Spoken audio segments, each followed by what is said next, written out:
ইংল্যান্ডের বিপক্ষে প্রথম টেস্টের আগেই বড় ধাক্কা খেল পাকিস্তান। চোটের কারণে হেডিংলেতে হতে যাওয়া সিরিজের প্রথম টেস্ট থেকে ছিটকে গেছেন পাকিস্তানের অধিনায়ক বাবর আজম। ম্যাচের আগের দিন সংবাদ সম্মেলনে বিষয়টি নিশ্চিত করেছেন পাকিস্তানের প্রধান কোচ সরফরাজ আহমেদ। বাবরের পরিবর্তে প্রথম টেস্টে পাকিস্তানকে নেতৃত্ব দেবেন সালমান আগা। মূলত প্রস্তুতি ম্যাচেই চোট পান বাবর। গত শুক্রবার কেন্টের বেকেনহাম পিসিসি সিলেক্ট একাদশের বিপক্ষে 3 দিনের প্রস্তুতি ম্যাচে দ্বিতীয় দিনের ডান হাতে আঘাত পান তিনি। ব্যাট করতে নেমে মাত্র 5 রান করার পরেই রিটায়ার্ড হার্ড হয়ে মাঠ ছাড়তে হয় বাবরকে।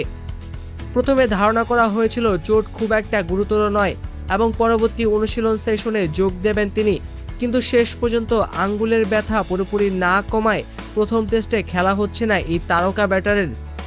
তবে পাকিস্তান শিবিরে কিছুটা আশার খবরও আছে। কোচ সরফরাজ জানিয়েছেন মেডিকেল দল নিয়মিত বাবরকে পর্যবেক্ষণে রাখছে এবং দ্বিতীয় টেস্টের আগে তিনি সুস্থ হয়ে উঠবেন এমনটাই আশা করছে দল। এদিকে ইংল্যান্ডের বিপক্ষে এই সিরিজ পাকিস্তানের জন্য বেশ গুরুত্বপূর্ণ।